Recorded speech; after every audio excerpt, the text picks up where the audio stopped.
जी, आज देखिए कि सर्किट हाउस में प्रदेश के प्राधिकृत अध्यक्ष महोदय जी आए हुए हैं और उनसे हम बातचीत करेंगे। और सबसे पहले हम ये जानना चाहेंगे कि प्रथम दौरा गरियाबंद जिला के लिए यहाँ पे किस कारण से आए हुए हैं, उनसे हम जानकारी लेंगे। जी भैया, आप प्रथम दौरा है आपका गरियाबंद में, तो आपके जो दौरा के बीच में आप क्या क्या यहाँ पर मांग आए हुए हैं?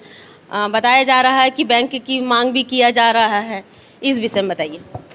नियुक्ति के पश्चात मेरा गरियाबंद में पहला आगमन हुआ है और समिति के माध्यम से धान खरीदी और धान खरीदी के बाद अब खरीफ फसल में जो खाद वितरण होना है उन सारे विषयों का हम चर्चा करेंगे। साथ साथ जो सरकार की महती योजना है कि महिलाओं को, महिला समूह हैं, किसान हैं, जो पशुपालन है, मत्स्य पालन है, साथ साथ जो प्रधानमंत्री माननीय नरेंद्र मोदी की सौर सूर्य योजना के तहत हमारे भी बैंक में जो सोलर लगाने की है, इसके पहले नहीं था, हम लोगों ने इसमें किया है कि हाँ, हमारे बैंक के किसान सबसे ज़्यादा हमारे पास हैं, उनके यदि सौर सोलर लगाना चाहते हैं तो सब्सिडी का माध्यम हमारे बैंक के माध्यम से भी मिलेगा और सरकार की जो लक्ष्य है उसको हमारा पूरा करना।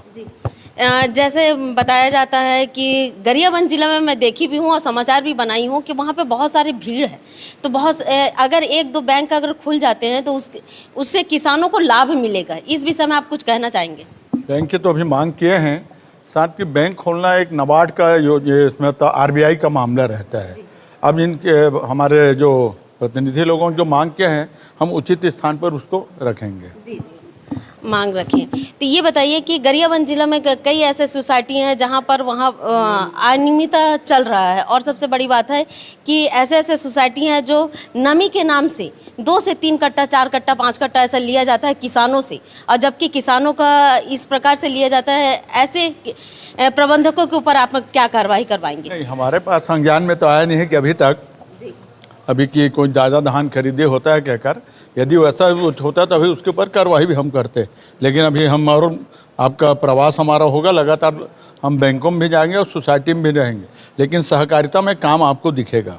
जी, बताया जा रहा है कि जिस प्रकार से कि जो गरियाबंद का दौरा है और गरियाबंद के दौरा के अंतर्गत में बताया जा रहा है कि जो भी समस्या है और जैसे भी जानकारी प्राप्त होती है उस जानकारी के तहत में कार्यवाही भी किया जाएगा। और बताया जा रहा है जहां पर भी जांच करके उन ऐसे प्रबंधकों को पर भी कार्रवाई किया जाएगा। इस प्रकार से बताया जा रहा है। प्रदेश के निरंजन सिन्हा जी यहाँ पे मुलाकात हुई है और ऐसे भी कैमरा के बाद में भी बातचीत हुई कि जिस प्रकार से प्रबंधकों द्वारा इस प्रकार से लापरवाही पूर्वक कार्य किया जाता है, लापरवाही नहीं कर सकते, भ्रष्टाचार किया जाता है। भ्रष्टाचार के साथ साथ यहाँ पर देखिए कि हम देखते हैं कि किसान धान लेके आते हैं और उस पर अगर समाचार चलाते हैं तो पत्रकार को दबाने का भी काम किया जाता है प्रबंधकों द्वारा। सबसे बड़ी बात है कि मैं प्रदेश के प्राधिकृत अध्यक्ष महोदय से मैं कहूँगी कि मेरे समाचार के माध्यम से संज्ञान लेते हुए ऐसे जो प्रबंधक है उस पर कड़ी कार्रवाई कीजिए। मैं हूँ दीपिका, आप देख रहे हैं धरोहर संदेश।